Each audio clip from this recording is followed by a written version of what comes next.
Hey everybody, welcome to my YouTube channel. My name is Kieran. I like to help people using a spiritual perspective, help guide people through their life, their awakening, things of that nature, etc., etc. Excuse me.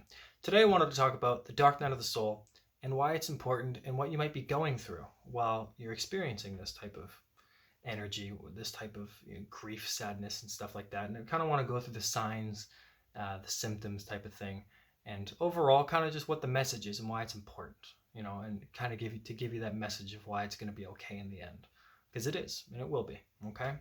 All right. So I'm just going to get right into it. So just kind of going to start by explaining what the dark night of the soul is in just a little brief term.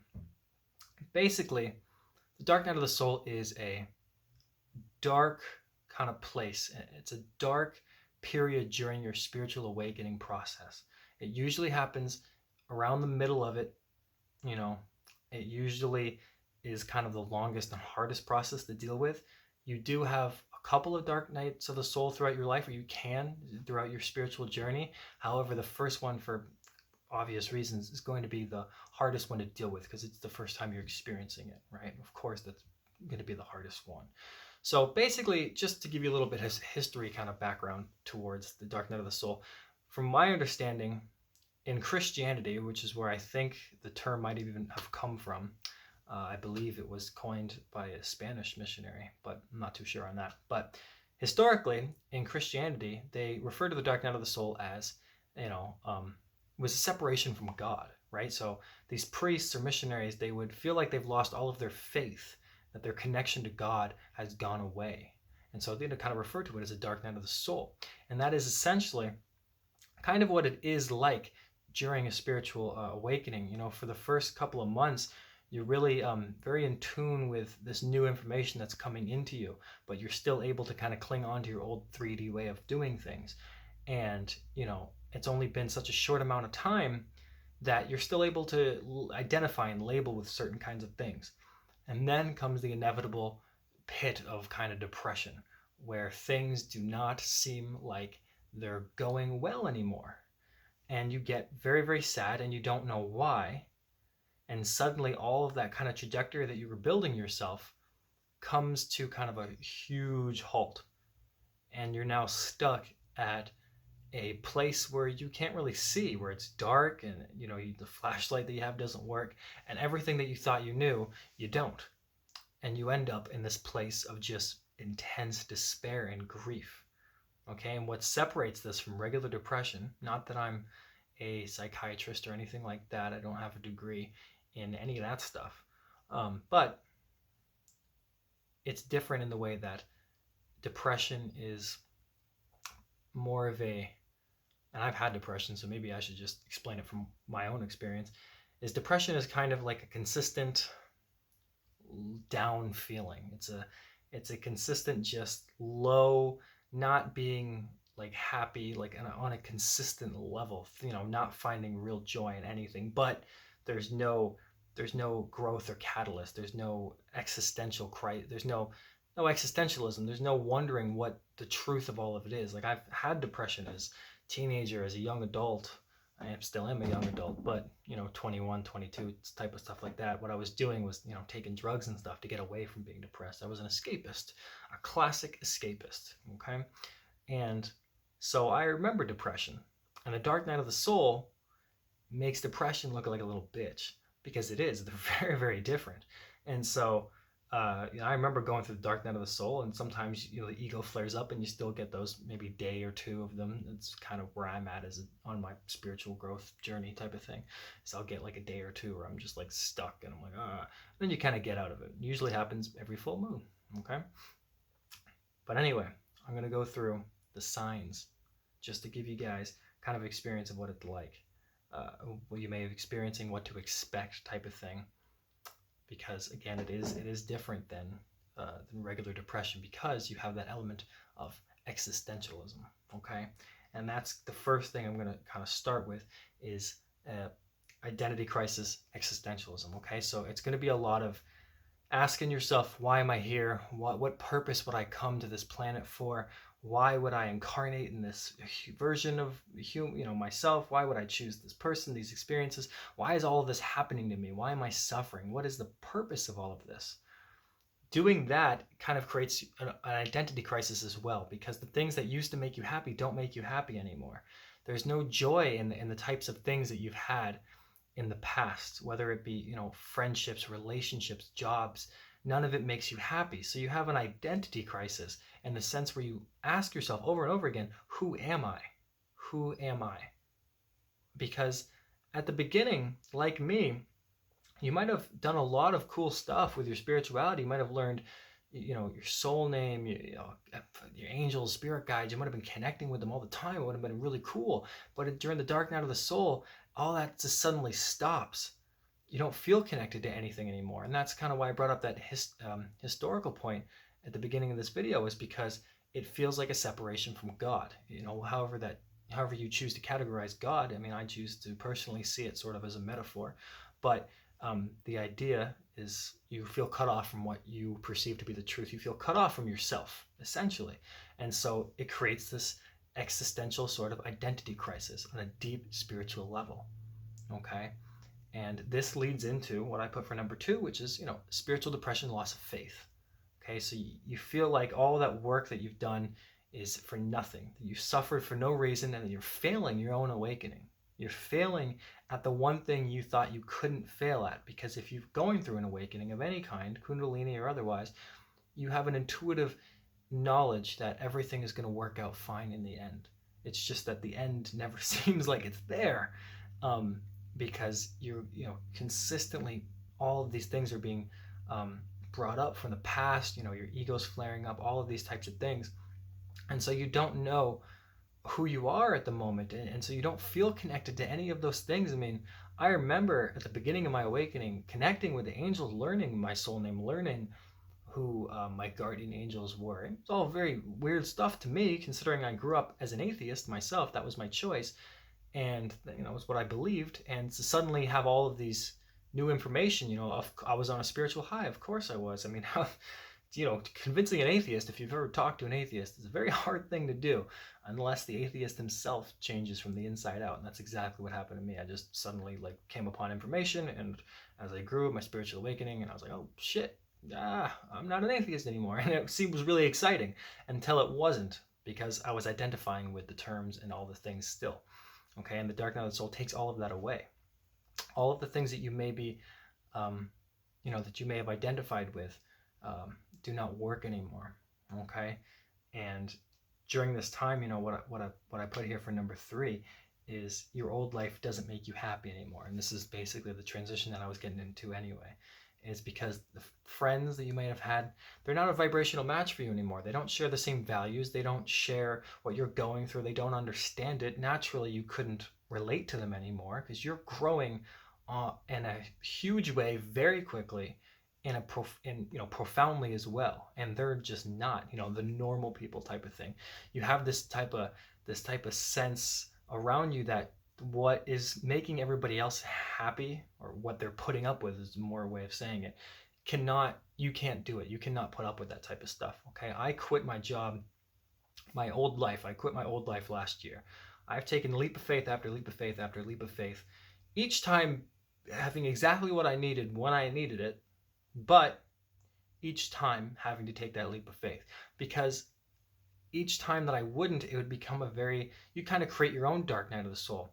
And during that first dark night of the soul, you can't do anything about it. I mean, I quit my job knowing that all of it was going to happen anyway, knowing that it was going to be a difficult situation, because I had created my life for myself that was so almost the polar opposite of what the true representation of myself is and was at the time. And though I've come very, very far away, there's still aspects of my life which I'm very desperate to change, or I'm not actively manifesting and trying to work on. Okay, just like anybody would be in a spiritual awakening. But the whole point is you have to get to that point. You have to get to a point where you at least know what you want. And Dark Night of the Soul is going to illuminate that, but in a kind of in a roundabout way. It's going to take away everything that isn't you. And that's why you experience this loss of joy, where the things don't make you happy anymore, where even things like the way you dress might not have made you happy, or relationships, family members, nothing works anymore. You might even dislike the type of music that you're listening to. You discover a new type of music later on down the road that makes your old types of music kind of irrelevant to you, okay? You get a lot of this taking away, because it's literally taking away everything that you used to, that isn't a part of you, that isn't part of your true expression of yourself, your soul expression, your soul urge type of thing. If it's not part of that, then it's not a real representation. If it's not part of your soul, it's not a real representation of who you are. So the dark night of the soul will take all of that away from you, and it'll do it in profound, deep, scary ways that make you feel like completely at loss with everything, because it's all you've ever known, and it's a difficult situation. And how could you be expected to go through it happily? I don't think you could the first time going through a dark night of the soul happily. It's hard to be grateful during that process. But this is, of course, one of the reasons why I'm making this video, is to hopefully, if anybody watches it and is going through the dark night of the soul, then you'll be able to have some sort of awareness of why you're going through it. Okay, which is going to be clear by the end of this video, hopefully. Okay, so for number 4, I put possess a deep feeling of pain and unworthiness. Okay, so during dark night of the soul, basically you're going to get all these feelings, a lot of these feelings that you didn't really know that you had, or that you might not have been living out on a day-to-day level, but have always been there, kind of corrupting your innocence, have ruining your life. And life really doesn't seem worth living when your innocence has been corrupted. Okay, life doesn't seem like it's full of love or joy or happiness when the very part of you that's that joyful, naive innocence, that childlike person, that part of you, when that's been corrupted and tampered with, then naturally you don't feel inclined, you don't feel that way going on. So life becomes a very scary type of situation. And so a dark night of the soul is trying to reverse that. It's trying to get you back to that point of innocence. But in order to get to that innocence that's been corrupted, it has to take away all of the stuff that's corrupted it in the first place. And at the end of the day, what's corrupted that innocence, and you might not like to hear this, is you. Okay? You have corrupted your own innocence. Now, not on purpose. Nobody would do it on purpose. It's because of the influences outside of ourselves, right? Society, parents, childhood experiences, traumas, regret, repressed memories, all sorts of shit that just happens to you when you grow up. That's what's corrupted our innocence, right? But in a very real sense, it is ourselves that have allowed all of that stuff to corrupt our own innocence. So that's why it's up to us to also destroy it. And that's what the dark night of the soul does. That's why all that stuff comes up, all the unworthiness and the deep loneliness and the pain in your heart space. It's all dark and deep and profound, because it is a process of removing all of that and bringing it all to the surface. And you might have more than me, you might have less than me, you might have more than the other person, less the other person. It's all circumstantial. There's no who has more pain type of thing. You'll just know, you'll feel it, right?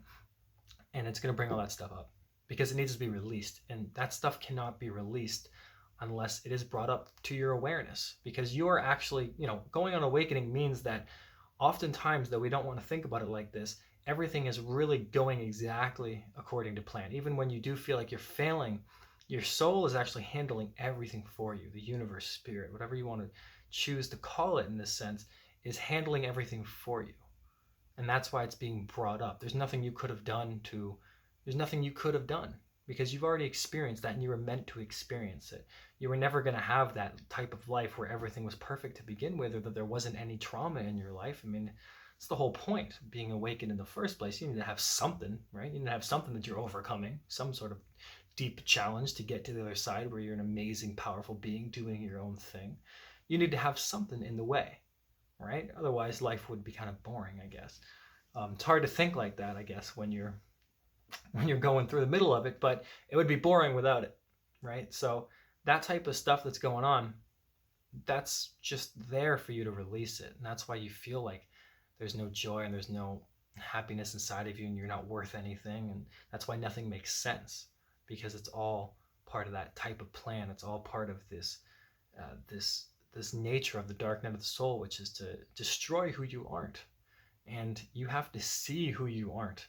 Otherwise, it can't be destroyed, right? And you'll notice that there's patterns and things, and this is kind of what I put for number 5 here is a lack of willpower, self-control. You'll notice that all of these things that you know, habits, let's say, or addictions, things, they'll pop up, they'll come up like, holy shit, I have an addiction or I have a real problem. Whereas before I didn't even think that I did, but now I'm doing this every day, or I'm doing something, I'm overeating, or, you know, addictions to, what else, what do people have addictions to?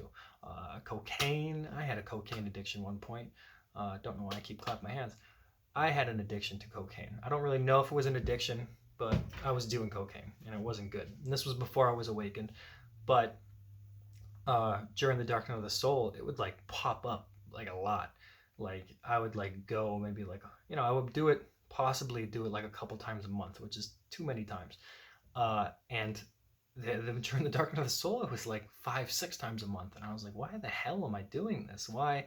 And it becomes so in your face that you have to look at it and go, holy crap, this is not me. And then when you get to that moment where you're looking your own addictions and your habits in their faces, you kind of just let it go. You stop, because enough is enough, type of thing. And that's what the dark night of the soul, you know, again, it's doing is it's tearing all the things that aren't you, bringing them to the surface for you to really deal with, for you to look at. And it's going to show you like all of the aspects of yourself that are not in alignment at all with who you are or who you're supposed to be. And in order to get to that point, in order to understand who you are, you have to understand who you aren't. So all of that shit comes up first. And it's important to get all that stuff out of the way first. And that's why the dark night of the soul is so deep and scary. And for another reason, which is what I put right here, dark thoughts and kind of a lost ego. I just added that on there. So the dark thoughts, lots of suicidal thoughts will come into your brain. I mean, not for everybody, and maybe not that intensely, but they did for me. I don't think I've ever really seriously come close, but the thoughts were there. And it's how I'm describing it by saying lost ego is kind of saying to me, this is how I kind of interpreting it, is that your ego is lost. It doesn't know who it is. And because you've been identifying with your ego your whole life, you know, that's kind of why you're having this identity crisis, because you realize you're not your ego, but then who am I? If I'm not ego, if I'm not my mind, if I'm not my thoughts, then who am I? Right? And so your ego is lost inside your head. Okay? Because the whole point is to have control over ego, because ego is a necessary tool. That part of your brain, lizard brain, all that type of stuff, you still have to have thoughts to think. But to be identified with them is completely different. And so when you're identified with them and then you're in this dark night of the soul, it shifts very quickly. You were like this, and now you know it's completely shifted. And so your ego is like capsized. It doesn't know what the fuck it's doing, where it's going. And meanwhile, you're in your head like watching your own self completely destroy its self, damaging behaviors. And you're like, holy shit, what am I doing? And you're trying to like grasp, but you can't, because you don't have control, because every part of your life is systematically being destroyed from within. And it'll manifest itself on the outside, of course, from within to out, right? So if you're going through a bunch of shit on the inside, of course your life isn't going to look good. And that's why your life falls apart during an awakening. It's because at some point, everything that isn't you has to go.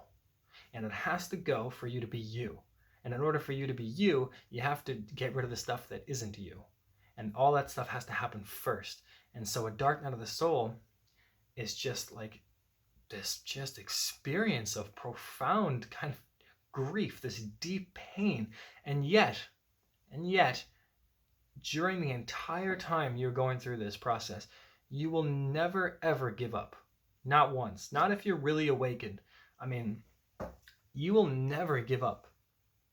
It's an amazing feat of humanity, of the power of you, of the soul, of spirit, of the energy, but the pure intentions. But you will never give up.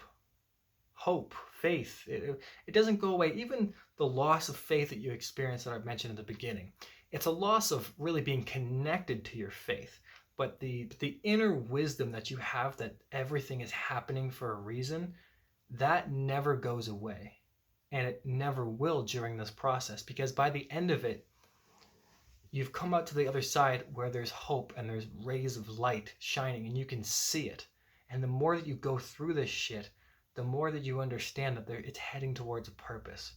And so when you start to look at your own dark night of the soul as a kind of a hero's journey, it becomes easier to deal with. That's how I started to look at it, because I've always been a writer, and one of the things that I enjoy doing or that I'm good at, and so I started to see it from that kind of perspective, from a writer's perspective, is that it's a hero's journey.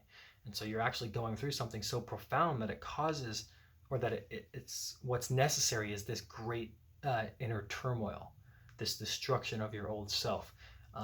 Essentially a story of redemption, to be the best you that you can be, and you need to tear yourself apart. And during this time, you know, your emotions are all over the place, you might be crying all the time, things you can't really help, but yet on the inside you know that there are better days ahead, that there's a purpose to the whole thing, that eventually it will end. And it does end. It does end. And you do get little ones from here and there, and you do see the light, and sometimes you kind of go back into this dark depression. But once you've mastered that first initial dark night of the soul, it becomes there's nothing can really hurt you anymore. And that itself is extremely profound, is once you're at war with yourself, and win a war against yourself. Winning a war against yourself is the only war that ever needs to be fought in this world. Personally, I mean, I would stand by that statement 100 times. In an ideal world anyway, is the war for yourself, or your soul, right? Fighting yourself, fighting what you aren't, in order to become who you are, the best part of you. And it's so profound that it'll take a while. It takes some time, you know. Sometimes you'll go into it 3 or 4 months and you'll get rid of a lot of it, but then there still might be little aspects of the dark night of the soul still hanging on to your consciousness, still there, still, you know, speaking in your ear and stuff, little devil on your shoulder type of thing. That stuff might still be there. But eventually, as you progress in your awakening and you keep moving forward and you just don't give up, you do reach that place where everything makes sense, where everything is in tune with who you are, in alignment. But first, again, you have to go through this dark process, which is just illuminating the parts of you that aren't you. And so if you can see it like that, if you can just take a moment to, maybe like once a day, just appreciate that the darkness and the pain is just there to be evaporated from your being, to just go away, and that you just have to live it out and progress from it. And you will, and you can just let the universe do it for you. Just exist through it as if you were watching a movie, and just, you know, just let it happen, and it will go. It will go away on its own, because it does, and it will. The whole object is to not be like this your whole life. That's why you're going through it. It's a profound, quick transformation, and an awakening is a very, very, very quick way of doing things, as a way of growing on a spiritual level. And that's why you go through Dark Night of the Soul, is because it's like, all right, we got to get this guy going, so let's give him all the shit to deal with, and they'll deal with it, and that'll, you know, get them to where they need to go faster. And that's just, it's kind of a cheat sheet. Your soul wanted to cheat a little bit, you know, spiritual awakening got you through it, but in order to do that, sometimes you need to take the kind of hard way through. Okay. All right, guys, I hope that helped. Again, it's a dark process, but I just hope if anybody's watching it, you know, many I was gonna say many blessings, but for some reason didn't sound right to me. But what I'm trying to say is that, you know, I understand what it's like. It's a hard process, and just, you know, the ability that the fact that you're going through it, and that you're continuing to go through it, is brave.